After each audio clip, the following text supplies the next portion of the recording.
salaamaaleykum yéen ñi safoo Senweb TV senweb.com ñi nga am mbégte ak kontaante teew fii di waxtaan li nga xam ne mooy actualité football mondial ak actualité tamit footballu ñi nga xam ne mooy joueur équipe nationale du Sénégal ñi ngi fii tey si dans les locaux de E-Media seet si sunu collègue boo xam ne xarañ na macha allah si lépp loo xam ne mooy xarale yi nga xam ne mooy waxtaanee lu jëm si mbirum sport ñu gën ko xam si Babacar Ndao Faye rédacteur en chef groupe E-Media maa ngi lay nuyu grand. maa ngi lay fay Pape Omar. maa yaa ngi am jàmm. sant yàlla bu baax. mais yaa ngi noos. Non noos moom est-ce que du seen côté bi la gën a am. naka E-Media. ça va ñu ngi fii ñu ngi ci liggéey bi rek di mbëkkante. ñu ngi leen di féliciter si reportage bu am solo bi ngeen def si Aliou Cissé. Jërëjëf merci beaucoup. Jërëjëf. donc ñu soobu si waxtaan bi Babacar Ndao Faye présenté naa leen ko rédacteur en chef mi nga xam ne mooy E-Media mais tamit nekk koo xam ne yàlla da ko may si journaliste sportif gars yi nee nañ mooy Fabrizio Romano Sénégal épisode boobu dinañ si ñëw mais grand Sadio Mané ñu gis mi ngi def ay débuts yu extraordinaire fële sa Bayern de Munich. waaw pour l'instant en tout cas ñu mënuñu woon am njort bu gën a rafet que li mu nekk di defagum parce que déjà il a été très bien accueilli. nga teg ci également li ëpp solo mooy li nga xam ne mooy am ci terrain bi je pense que sur son premier match amical dafa jouer dugal fële la woon aux États-Unis match officiel bi mu njëkk a jouer également muy Super Coupe d'Allemagne mu joué dugal équipe am di gagné également match bu njëkk championnat également mu joué dugal donc loolu c'est des on va dire c'est des débuts rêvés mais football aussi comme on dit dafa bëri jóg ak daanu donc buy neex également ci ngay sóoraale également que mën na am période également mu bañ a neex loolu moo ànd ak vie footballeur mais on va espérer en tout cas pour moom dynamique bu mu nekk nii mu continuer ko ba saison bi jeex parce que bu ko nekkee c'est un joueur boo xam ne mentalement s'il est bien dafay jëriñ équipe am donc je pense que bu nekkee ci dans de très bonnes dispositions ci Bayern ki ci bénéficier wu également mooy doon équipe nationale Sénégal donc s'il est en forme ca Bayern dañ koy ñaanal mu continuer ci forme boobu ba saison bi jeex ça voudra dire également qu'il sera en forme pour le Sénégal et comme ren dañu nekk ci saison boo xam ne dafa am coupe du monde di échéance bu am solo donc c'est très important pour équipe nationale Sénégal également que Sadio se sente très bien fële mu nekk ci Bayern. est-ce que mën nañu wax Sadio Mané new look.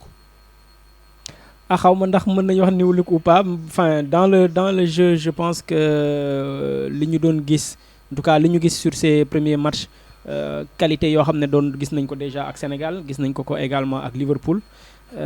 Je pense que dans ce contexte-là c'est toujours le même Sadio Mané maintenant ci wàllu communication ak ci wàllu comment il se sent lui-même ci environnement boobu peut-être que nit ñi ñu ngi gis lu bees parce que keroog gis nañ par exemple bi mu dugal bi match bi jeexee mu dem saafonteeg public bi nekkoon moment boo xam ne rapidement dafa wër àdduna parce que tàmmuñu woon gis Sadio bu expressif à ce point nit ñi sax boo xoolee ci dernier moment mi ak Liverpool dañ ko doon reprocher le fait que bu dugalee sax daanaka du jubilé mais je pense que du sax lu bees en fait c'est li ci peut-être que geste bi dem na ba c'est un garçon qui marche à l'instinct et puis je pense que dafa nekk koo xam ne s'il se sent bien il est on va dire dafay il est du calculer en fait c'est du nekk gestes yoo xam ne da koy def pour lii ak pour lële donc c'est des gestes yoo xam ne day ñëw à l'instant et je pense que comme il est bien dans sa tête actuellement fi mu nekk noonu donc ça justifie que mu am un peu c'est un joueur qui marche à l'instant te loolu boo xoolee ci côté yëpp la am na benn match boo xam ne Sénégal fii daf ko jouer équipe nationale Sénégal match bi jeex Sadio Mané daanu di jooy te pourtant Sénégal dafa gagné woon mais boobu je pense que c'était quelqu'un qui avait sur lui un peu trop d'émotion parce que il y avait l'envie de bien faire il y avait un peu trop de pression dugal et cetera penalty bu mu raté woon Cameroun 2017 ak affaire yooyu donc c'est quelqu'un qui est comme ça pour man c'est quelqu'un qui est très cash s'il est bien daf koy wone s'il est pas bien également da nga koy sentir donc je pense que c'est peut-être pas lu bees mais c'est juste l'expression de ni mu yégee boppam actuellement. Est-ce que nekkul tamit le traitement que Bayern defal ko il arrive on le met à l'aise defal ko présentation bu baax ñu dem États-Unis ñu premier penalty 5e minute de jeu ñu bàyyil ko te xam nañ ne foofu Müller mooy tiré penalty yi wala Lewandowski mi fa jóge beneen chose mu jël coupe CAF mu jël ballon d'or mu ñëw ñu jox ko gâteau célébrer ko mettre ko à l'aise est-ce que loolu nekkul benn affaire bu mu manqué woon sa manque d'affection. waaw bon après je pense que c'est pour man mën nañ ko xool angle boobu mais bon club yi également seeni style ak seeni style de management ak seeni style de communication bokkul. Liverpool c'est vrai que jóge na fa bi mu fay jógee dernièrement xaw na am tuuti friction mais Liverpool c'est également un club ci anam yu bari yoo xam ne mën nañu wax ne traité woon na bu baax Sadio Mané ba tax mu njëkkoon fa bi mu signé jógee Southampton mu am benn diir mu defaat revalorisation yokkaat année contrat ak affaire yooyu xam nga bu la club traité woon mal doo yokkaat sa contrat ak affaire yooyu xëy na ci fin bi am na tuuti ñagas-ñagas mais terewul également même bi mu demee je pense que le club a été assez classe ci fin bi on a vu les hommages de légende du club bi ak même de l'entraîneur ak affaire yooyu donc ñagas-ñagas yooyu du ñàkk même avec Sénégal bi nga xam ne fii la bokk il y a eu des moments de sa carrière yoo xam ne amoon na ay ñagas-ñagas am na benn moment boo xam ne public bi ñu ngi ko doon wooyee Samba Alaar pour man football moo ànd ak loolu en fait football moo ànd ak loolu parce que c'est un sport boo xam ne passion bi koy yóbbu dafa bari donc c'est naturel que yenn yooyu di ci am maintenant Bayern c'est un club boo xam ne même Bouna Sarr bi mu gagné Coupe d'Afrique bi mu delloo dañ ko defal gâteau affaire yooyu c'est un club boo xam ne qui est très familial également c'est un club boo xam ne tamit qui est géré presque ci organigramme am yëpp par d'anciennes légendes du football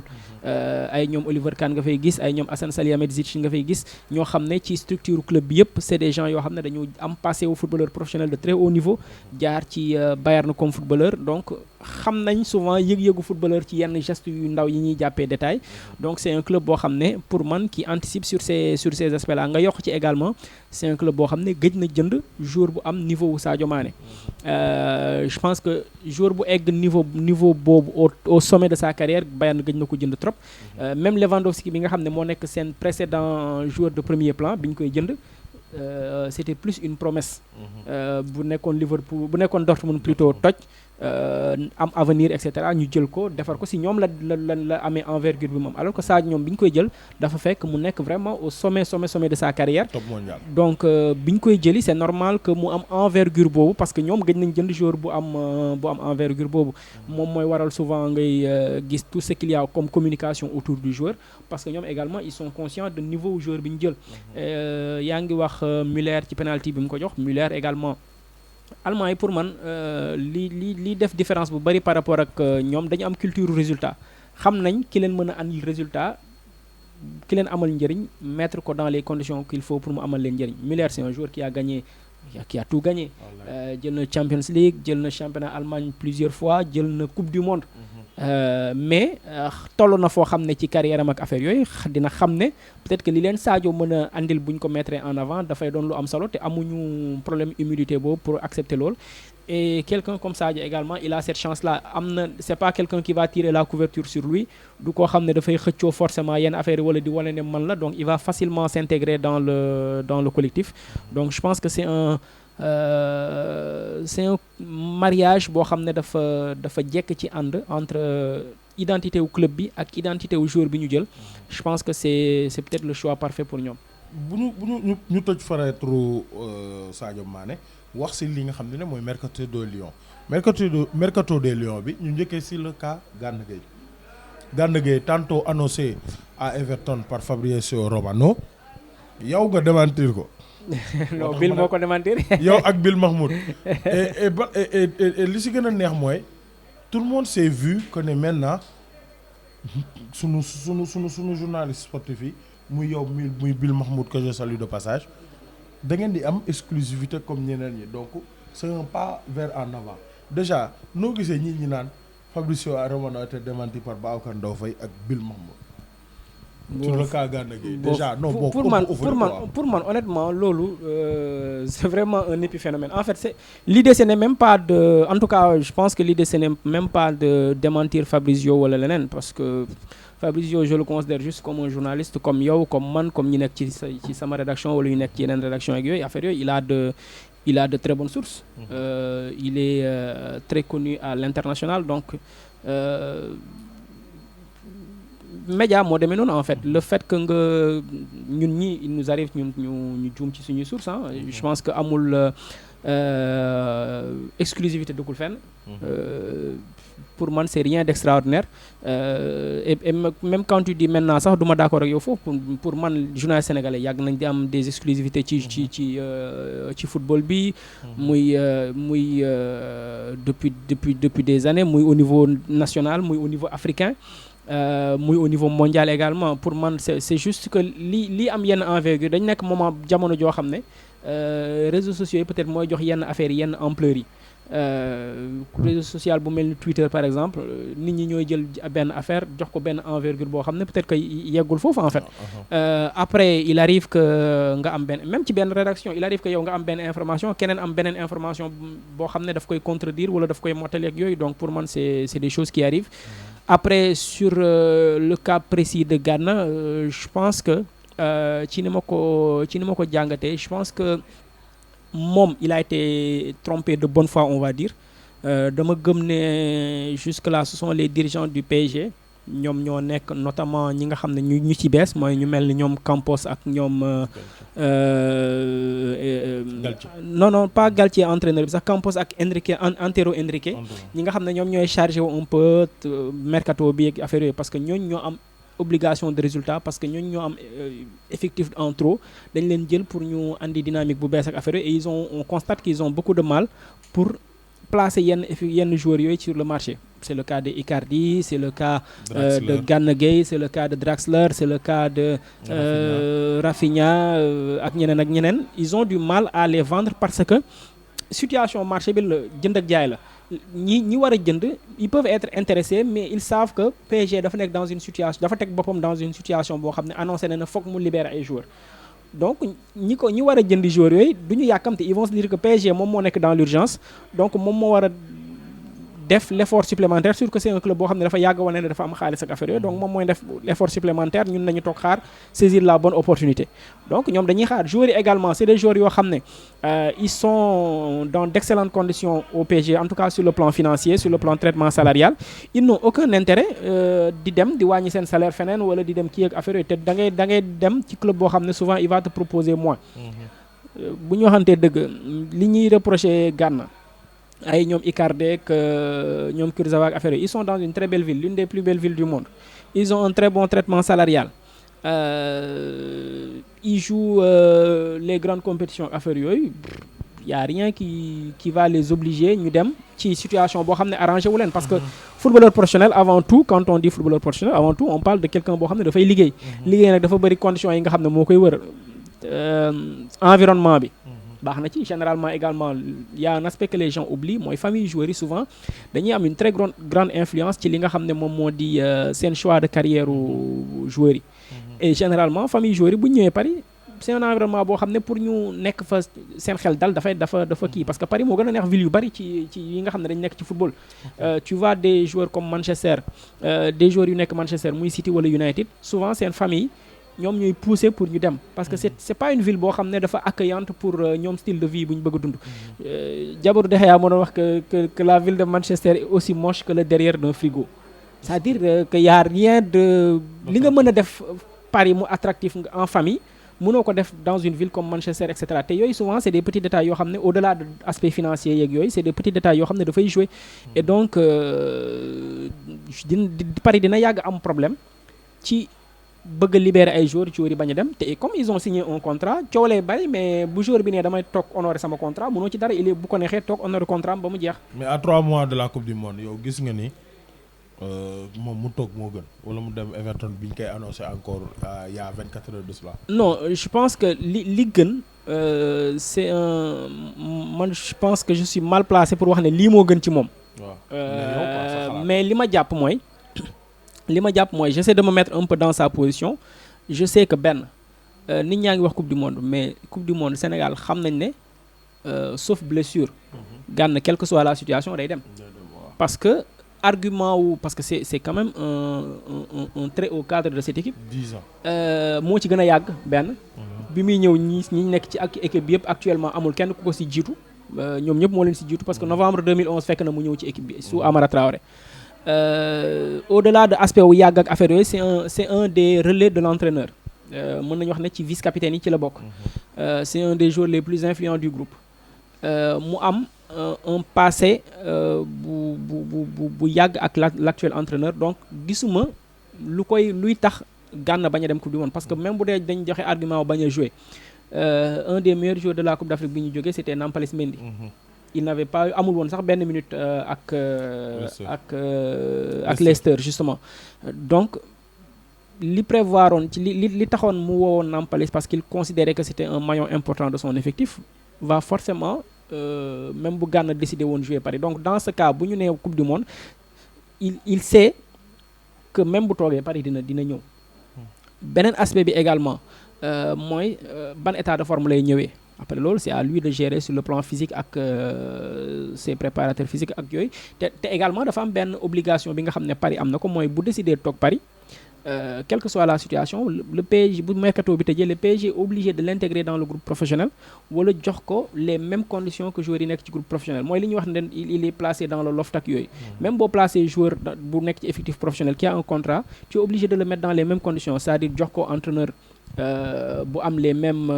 compétences les mêmes diplômes que entraîneur équipe A jox ko un staff technique et médical dans les mêmes conditions muy entraîner dans les mêmes installations et cetera am place ci vestiaire beeg affaire yi donc quelque part coow lay bari mais bu desee le PSG est obligé de composer avec.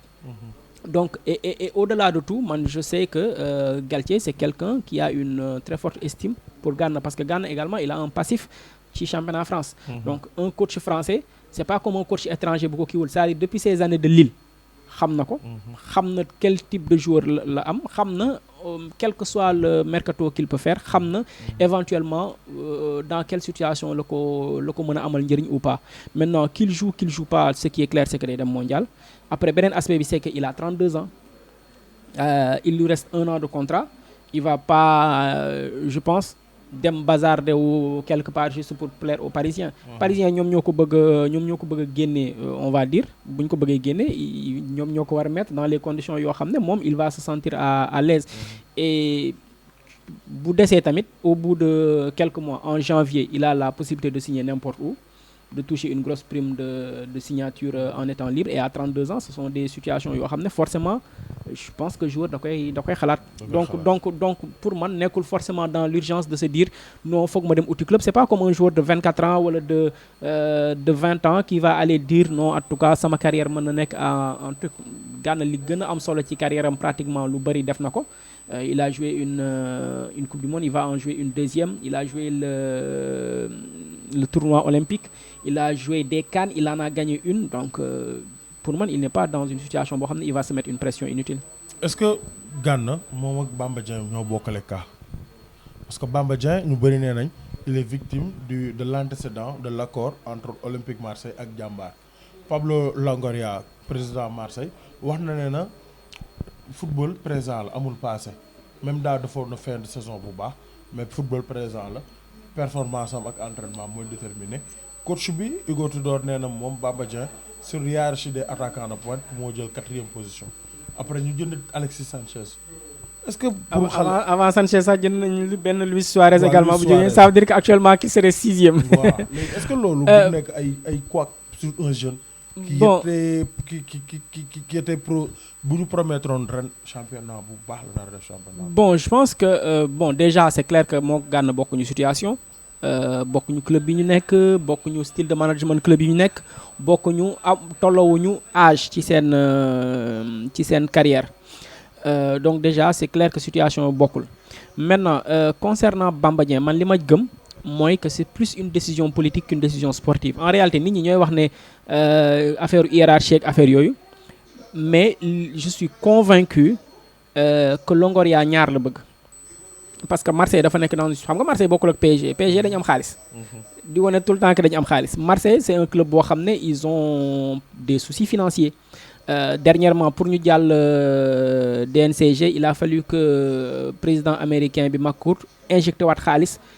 éponger yenn dettes yeeg affaire yi à un moment donné je suppose que moom ci boppam il veut récupérer un peu de son argent et que pour loolu il faut que ñu jaay les joueurs on va dire un peu bankable joueurs yi Marseille mën a jaay ci effectif am actuellement ñan la. Bamba Dieng la peut-être ak Gerson. Je pense que Gerson il vient d'arriver c'est un joueur beaucoup plus un peu plus mûr moo leen gën a mën a mën nañ jàpp ne xëy na moo leen gën a mën a amal njëriñ actuellement léegi nii. Donc li ma jàpp mooy ils vont se dire que Bamba Dieng opportunité bi ñu am pour jaay ko ni ils vont pas cracher dessus surtout que signé gul également prolongation contrat am xëy na ils vont se dire soit tu acceptes de signer une prolongation de contrat sur une longue durée comme ça on te ñu xaw a am un peu plus de garantie ou bien on va pas prendre le risque di la bàyyi ngay jouer une année après déwén nga ñëw ne je suis libre nga dem signer n'importe où je pense que c'est plus une forme de pression pour l'obliger à signer benn prolongation de contrat ou bien d'accepter mu dem au moins club bi jëli ci dara parce que club bi également dafa am un passé avec beaucoup de joueurs yoo xam ne comme Boubacar Camara c'est cas bu ci mujj mais avant Boubacar Camara depuis ay ñoom Mathieu Flamini ak yooyu il y a eu beaucoup de joueurs yoo xam ne ils sont partis librement sans que club bi jëriñoo ci financièrement donc je pense que c'est cet aspect-là le Marseille bëgg a éviter et qui cherche à lui mettre la pression loolu laa njort maintenant c'est à son agent d'évaluer un peu la situation mais man gëm naa ne Bamba Dieng ci effectifu Marseille mënul nekk 6e ci hiérarchie bi. et su amul temps de jeu nag. Ah bon après c'est un choix qu'il faudra faire est-ce que bu toogee je pense que bu toogee pour man li gën a intelligent mooy bu toogee c'est de se mettre sur une table avec les dirigeants pour accepter prolongation wala pour en tout cas ñu mën a trouver un terrain d'entente mu prolonger parce que je suis persuadé que bu prolonger dina am temps de jeu ou bien mu xalaat ne comme il est dos au mur que on va l'obliger soit à prolonger wala à quitter bah bu amee une proposition ailleurs également ça aussi c'est un autre fait est-ce que am na une proposition solide boo xam ne ça va lui donner la garantie mu jouer et cetera parce que est-ce que en dehors de la France aujourd'hui xam nañ ko xam bu tax ñu mën club yu bari mën a miser ci moom comme kii xam nga en France wala kii les gens le connaissent parce que gis nañ qu'il a fait une relative très bonne saison daaw et que en France mën nañ njort ne France la ñu gën a mën a seetaane Coupe d'Afrique que dans d'autres pays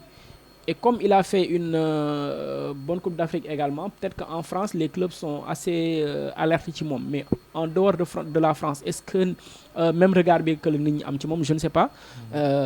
maintenant c'est à lui ak son entourage d'évaluer un peu toute la situation avant de tirer les conséquences. Merci Babacar ñu xam naa ne ñu wax ci li cas bi rek après ñu jàll ci beneen point mais équipe nationale du Sénégal actuellement dafa am benn situation bu bizarre wala bu complexe Alfred Gomis gardien de but clubam nee na doy na bañ jënd Mandanda. Fodé Ballo-Touré kon xamul fan la nar a compétir ren bien vrai que mi ngi maanaam Salif Ciss amagul club ça fait 3 Abdou Diallo ba tey ñi ngi annoncé fu nekk kenn xamagul muy 4 à droite Bouna Sarr hiérarchie bi mu nekk Milan Bayern du moins mooy loolu mais entre jeu bi milieu terrain mais amul benn joueur boo xam ne ren wóor na leen ne il va débuter avec un coach bu am confiance Pape Matar Sarr beaucoup de feuilles de match Tottenham Gana Gueye son problème avec Paris Saint-Germain Nampalys on l'a pas encore vu jouer Papa Gueye keroog gis nga ko ci banc bi la nekkoon man Cheikhou Kouyaté amagul club Moustapha Nam peut-être moom moo ci joué et en attaque on a que Ismaïla Sarr Sadio Mané yu ñuy gis ñuy joué ak Iliman Ndiaye donc bu ñu xoolee 50% des joueurs yi champion d'Afrique ba léegi instant yi nii dañoo am problème ci seen club ndax dañuy toog wala duñu toog Diao Baldé Keita annoncé Valence tamit même cas de figure est-ce que jotul te Aliou Cissé prévenir nañ leen régler leen problème yi nii balaa championnat bi di commencer est-ce que c'est le moment de douter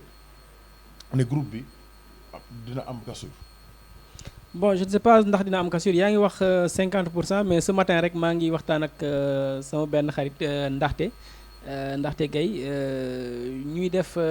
xool liste bi demoon Coupe d'Afrique mais yow yaa ngi wax 50% mais je pense que sur les 26 boo moytul pratiquement les 20 ñu ngi ci situation boo xam ne c'est pas évident Ça c'est la réalité. Parce que boo jëlee góol yi c'est le cas boo jëlee défense bi bari na si ñoo xam ne soit ils jouent pas wala seen club dañ leen rétrogradé. Y a quelqu'un comme Saliou Ciss actuellement situation amul club. Nga dem ci digg bi comme tu l'as dit également moo concerné ñu bari. nga dem ci attaque également c'est pareil, on va dire en dehors de Kalidou Koulibaly, Sadio Mané, Edouard Mendy, même Ismaïla Sarr, on va dire que c'est vrai que mi ngi joué mais mi ngi deuxième division alors que ñu ngi koy par rapport ak li muy représenté ñu ngi koy xaar peut-être à un niveau supérieur et cetera. Donc bari na si ñoo xam ne actuellement oui c'est une situation du situation bi gën. Maintenant ça c'est le constat. Après est-ce que c'est forcément bon, ça mën nañ ci am ay doute naturellement. Maintenant doute pour man mauvais wul. Avant CAN 2021 bi également à un moment donné on avait beaucoup de doutes. Crépin blessé woon na fi, Ismaïla Sarr blessé fii ñu naan ndax dina ñëw wala du ñëw, ñoom Nampalys daaw ñu joué et cetera ñuy naan est-ce que dinañ avec ça mën nañ sori et cetera te terewul au finish jël nañ ko. Pour man c'est des doutes yoo xam ne quelque part sax ça permet de mettre un peu plus la pression sur tout le monde. Maintenant au-delà de loolu Sénégal également am nañu réservoir bu xaw a impressionnant. Crépin Diatta joué wul CAN bi te terewul gagné nañ ko. Actuellement on voit qu'il revient très bien. Et je pense que Crépin c'est une des valeurs sûres de cette équipe là également. Donc c'est forcément quelqu'un boo xam ne c'est un petit plus par rapport ak la ñuy jógee fële li ñu yóbboon Coupe d'Afrique. Il y a également d'autres joueurs qui pour man vont rapidement venir renforcer cette équipe là. Quelqu'un comme Niakhaté, je pense que tout est presque ok pour mu ñëw également et ça peut être un renfort de qualité. Il va jouer en Premier League. Quelqu'un comme Ismaïla Sarr, je pense que jusqu'à fii ak mercato, parce que mercato bi des na encore une vingtaine de jours, qu'il va avoir l'occasion de signer dans un club de première division. Gis nañ bii bu mu dugal keroog, qui va forcément le mettre un peu plus au devant de la scène. On parle de négociations avec Ligt et je pense que moom liy bloquer un peu sa situation, c'est que les gars de Watford demandent beaucoup d'argent pour moom ak pour Denis le Nigérian. Donc je pense que plus mercato bi di avancer, s'ils ont besoin d'argent, peut-être qu'ils vont consentir à le lâcher pour un peu moins que li nga xam ne moom moo di seeni prétentions. Et il y a également des clubs yoo xam ne comme Leeds, comme West Ham, qui bu lu wax ji bari je pense qu'ils ont financièrement peut-être que dañu nekk ci benn histoire u marché, négociation, waxaale et cetera, mais financièrement c'est des clubs yoo xam ne ils peuvent se l'offrir. Donc je pense que jusqu'à la fin du mercato il va trouver quelque chose. Quelqu'un comme Abdou Diallo également, on parle de lui à l'AC Milan. Je pense que moom également par rapport à sa valeur, je pense qu'il devrait trouver quelque chose. Après terewul oui, il y a de quoi s'inquiéter pour beaucoup d'entre eux. Mais équipe aussi dafay renouveler wu. Am na ñoo xam ne dañuy dem, am na ñoo xam ne dañuy dikk, comme Aliou Cissé avait dit que la porte n'était pas fermée pour personne wala n'était pas également fermée ci benn sens comme dans l'autre. Du ñàkk que 26 yi nga gisoon Coupe du Monde dina am peut-être ñu ci bari ñoo xam ne peut-être que dañ leen di changer. Li may yaakaar rek juste mooy que par rapport à ça luñ ci changer, c'est-à-dire ki génn niveau bi muy nekk moment boobu ak kiy dugg niveau bi muy nekk quelqu'un boo xam ne day nekk à un niveau supérieur. Comme ça tu es sûr de pouvoir ci dynamique collective bi nga mën a am un peu plus. Li danger bi mooy ki génn nekk ci niveau bu faible, ki dugg di ko remplacer nekk ci niveau bu gën a faible. Pour man c'est ça le danger. Mais Sénégal am na effectif boo xam ne am na réservoir boo xam ne je pense que pour man on peut s'inquiéter bien sûr pour certains, mais je pense que ça devrait pas toucher voilà les performances de l'équipe de façon globale. Jërëjëf grand, comme ni ma la ko waxee rek, ça a été toujours un plaisir de faire une interview avec vous. jaajëf ma bàyyi la nga def sa mot de fin. waaw jaajëf di la remercier, di la ziar ci seet si bi ak ci waxtaan bi, di remercier également ñi ñuy seetaan via Seneweb yëpp, di leen jaajëfal ci taxawaay bi. jërëjëf, c'était Babacar Ndao Faye, rédacteur en chef E-Media, journaliste sportif, nekk ko xam ne xam-xamam màcc na ci journaliste sportif. ñu ngi leen di gërëm di leen sant, di leen jox dig daje ci beneen yoon.